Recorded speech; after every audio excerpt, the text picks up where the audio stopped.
In those days, when there was a very great multitude and they had nothing to eat, Jesus called his disciples to himself and said to them, I have compassion on the multitude, because they have stayed with me now 3 days and have nothing to eat. If I send them away fasting to their home, they will faint on the way, for some of them have come a long way. His disciples answered him, From where could one satisfy these people with bread here in a deserted place? He asked them, How many loaves do you have? They said 7. He commanded the multitudes to sit down on the ground, and he took the 7 loaves.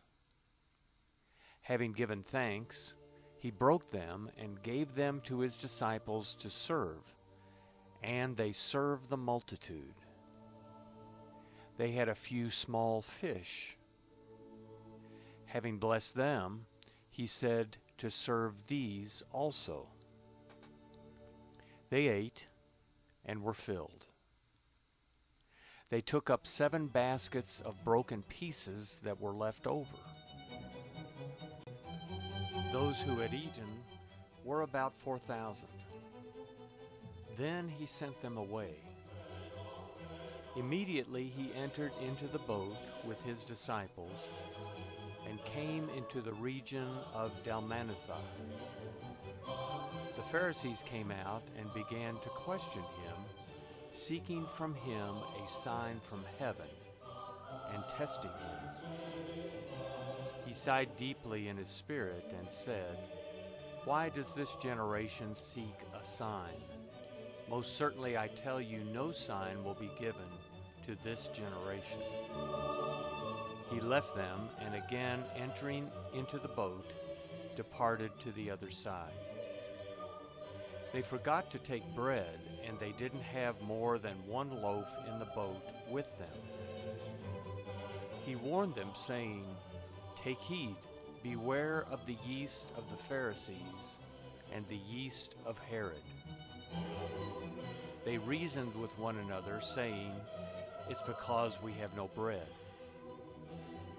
Jesus, perceiving it, said to them, Why do you reason that it's because you have no bread? Don't you perceive yet, neither understand? Is your heart still hardened? Having eyes, don't you see? Having ears, don't you hear? Don't you remember? When I broke the 5 loaves among the 5,000, how many baskets full of broken pieces did you take up? They told him 12. When the 7 loaves fed the 4,000, how many baskets full of broken pieces did you take up? They told him 7. He asked them, Don't you understand yet? He came to Bethsaida. They brought a blind man to him and begged him to touch him. He took hold of the blind man by the hand and brought him out of the village. When he had spit on his eyes and laid his hands on him, he asked him if he saw anything. He looked up and said, I see men, for I see them like trees walking. Then again he laid his hands on his eyes. He looked intently and was restored and saw everyone clearly. He sent him away to his house, saying, Don't enter into the village, nor tell anyone in the village. Jesus went out with his disciples into the villages of Caesarea Philippi. On the way he asked his disciples, Who do men say that I am? They told him, John the Baptizer, and others say Elijah, but others, one of the prophets. He said to them, But who do you say that I am? Peter answered, You are the Christ. He commanded them that they should tell no one about him. He began to teach them that the Son of Man must suffer many things, and be rejected by the elders, the chief priests, and the scribes, and be killed, and after 3 days rise again."